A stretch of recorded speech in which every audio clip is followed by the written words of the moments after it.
apparent weight of a body or a person in a accelerating lift, हम ये करना चाहते हैं। तो आइएगा बेटा, पहले तो देखिएगा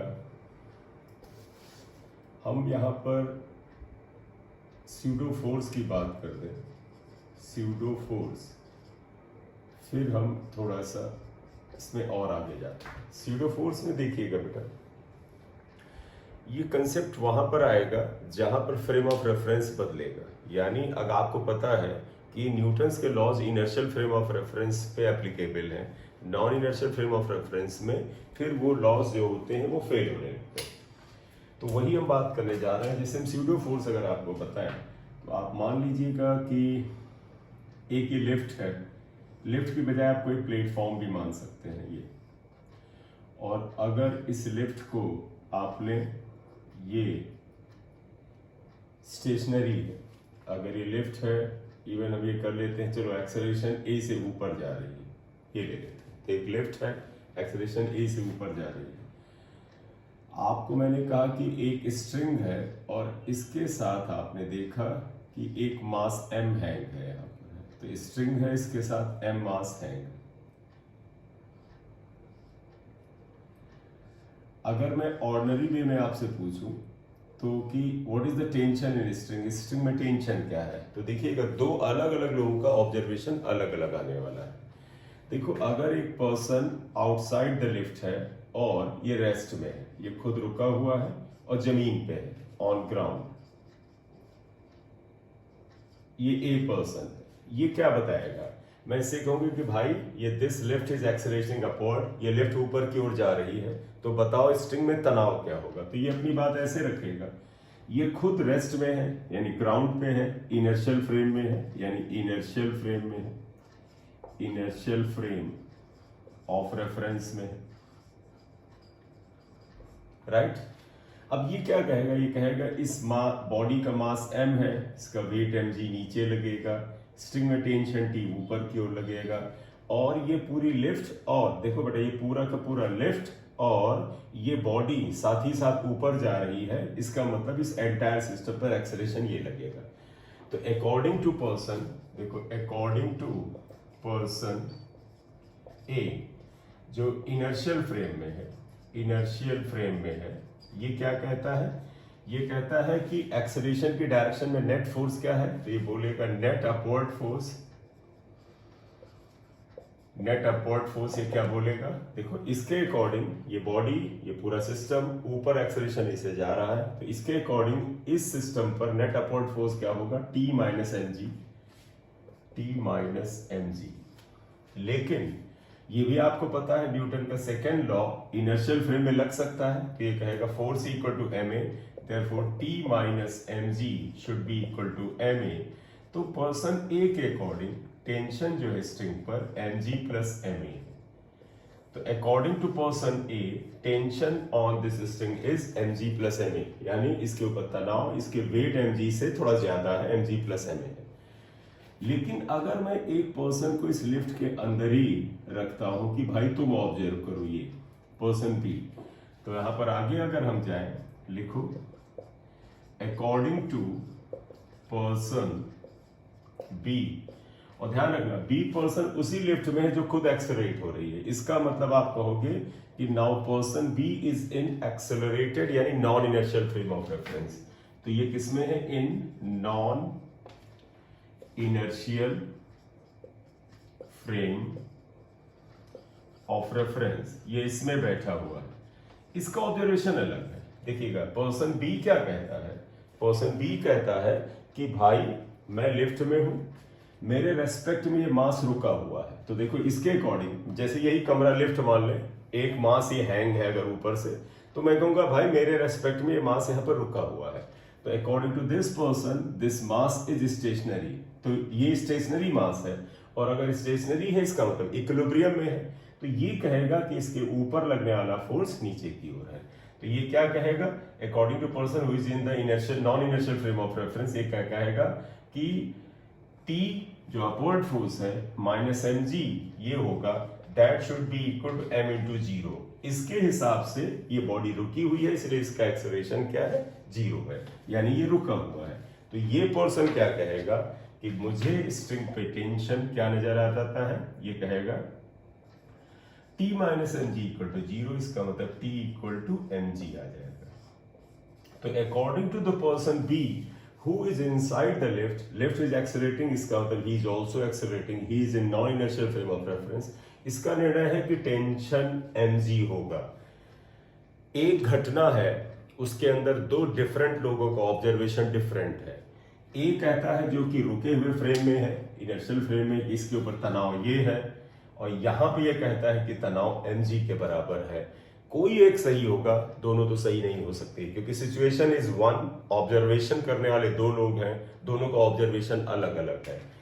ये बंदा सही है, क्यों? क्योंकि इनर्शियल फ्रेम ऑफ रेफरेंस में ये वास्तव में ये बॉडी ऊपर जा रही है, तो वास्तव में इसका तनाव ज्यादा होगा। आपको पता है कि अगर ये चीज धागे से टंगी हो तो धागे में जो तनाव है, जितना वजन है धागे में, जो तनाव उसके वजन के बराबर होता है अगर रुका हुआ होता। लेकिन कोई चीज जब ऊपर जाती है, आप खुद अज्यूम करो, एकदम से कोई चीज धक्का मार के ऊपर चलती है, तो लिफ्ट में भी हमें हल्का सा नीचे की ओर अपोजिट डायरेक्शन में धक्का लगता है। तो जब कोई फ्रेम रेफरेंस या कोई भी प्लेटफॉर्म एक्सेलरेट होगा तो तनाव या रिएक्शन तो बढ़ता है। ये सही है, ये गलत है। तो फिर हुआ कि ये क्यों गलत है? लगा तो हम न्यूटन लॉ ही रहे हैं कि net force equal to ma, इसके अकॉर्डिंग एक्सेलरेशन इसका 0 था। तो एक्चुअल में ये जो बंदा B है, ये non inertial frame of reference है, उसमें उसको एक्सेलरेशन 0 नजर आता है क्योंकि इसके रेस्पेक्ट में ये रुका हुआ है। हकीकत में इसका फ्रेम ऑफ रेफरेंस अलग होने से आंसर अलग आ रहा है। तो अगर आप न्यूटन लॉ लगाना चाहते हैं तो वो सिर्फ इनर्शियल फ्रेम में आसानी से लगा सकते हैं। Non inertial frame of reference में न्यूटन लॉज के ऑब्जर्वेशन रॉन्ग होने लगते हैं। लेकिन अगर हम चाहें कि सर हमें फ्रेम ऑफ रेफरेंस से नॉन इनर्शियल मिलेंगे, भाई मिलेंगी, घटनाएं मिलेंगी, क्वेश्चंस मिलेंगी, तो हम कैसे न्यूटन लॉ लगाएं? उसके लिए फिर हमें एक स्यूडो फोर्स का कंसेप्ट लेना पड़ेगा। तो if you want to apply the Newton's second law या Newton's laws in non inertial frame of reference, then we would have to introduce pseudo force. हमें स्यूडो फोर्स इंट्रोड्यूस करना पड़ेगा। तो इसके बाद अगर मैं यहां बात करूं, ये आप लेके रहिए, यहां पर क्या आएगा?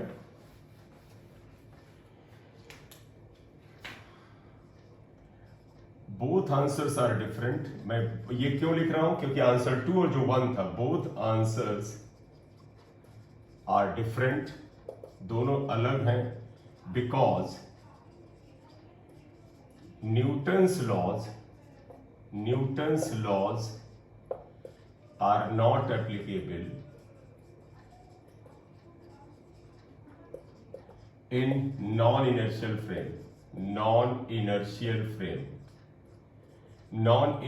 frame of reference में नहीं है बेटा, इसमें नहीं लगते हैं। और इसलिए ये आंसर इसका गलत आ गया था, क्योंकि ये हम नॉन इनर्शियल फ्रेम में लगा रहे थे। अब आप कहोगे फिर क्या करें? तो ऐसा करेंगे, to apply Newton's laws in non-inertial frame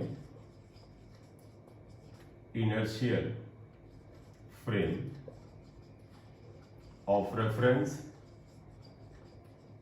to apply Newton's laws in non-inertial frame of reference, हमें क्या करना पड़ेगा बेटा? हमें non inertial frame of reference से लगाना है तो हमें कंसेप्ट ऑफ स्यूडो फोर्स लाना पड़ेगा। We require concept of pseudo force। कोई बेटा अजूबा फोर्स नहीं है स्यूडो फोर्स। इसका जब हम लोगों ने लॉ ऑफ इनर्शिया में बात किया था, उसी समय आपको रोल नजर आया होगा कि बस जिस डायरेक्शन में एकदम से स्टार्ट लेती है, आप उसके खिलाफ एक फोर्स महसूस करते हैं। जैसे बस बेटा आगे चलती है तो हमें पीछे धक्का लगता है, जब बस रुकती है तो हमें आगे धक्का लगता है। तो वास्तव में जिधर फोर्स लग रहा होता है या जिधर बॉडी एक्सेलरेशन लगा रही होती है या जिसके ऊपर एक्सेलरेशन जिस दिशा में लगता है, उसके अपोजिट बॉडी से फोर्स लगता है। तो स्यूडो फोर्स क्या होता है? अगर आप बात करें तो आप देखोगे, अब इसको भूल जाइए, ये क्यों गलत कर रहा था वो हम बता रहे हैं। एक्चुअल में ये जो है इस एक्सेलरेशन को महसूस नहीं कर रहा था। क्यों? क्योंकि ये पर्सन बी और ये बॉडी दोनों एक ही जगह पर हैं, इसलिए उसको एक्सेलरेशन महसूस नहीं हो रहा है। अगर आप चाहते हो, ऐसा नहीं अज्ञान है, इसे इसके बारे में अंदाजा नहीं है, या इसको इग्नोर कर दे रहा है, या ये बंदा इसको समझ नहीं पा रहा है, ऐसे केस में हमें क्या करना होगा कि इस बॉडी के ऊपर जिसको ये देख रहा है हमें एक स्यूडो फोर्स लगाना होगा। मैंने अभी आपको बताया जब बस आगे एक्सेलरेट होती है तो धक्का पीछे लगता है, तो ये लिफ्ट अगर ऊपर एक्सेलरेट होगी तो इस ब्लॉक पर एक धक्का या स्यूडो फोर्स नीचे की ओर लगेगा। वो कितना होगा? मास इसका और एक्सटर्नल एक्सेलरेशन ये।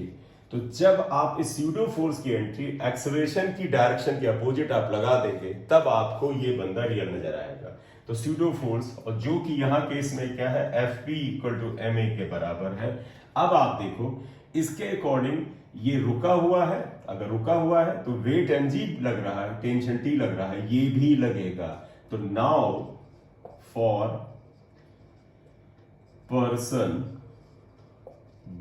पर्सन बी के लिए क्या होगा?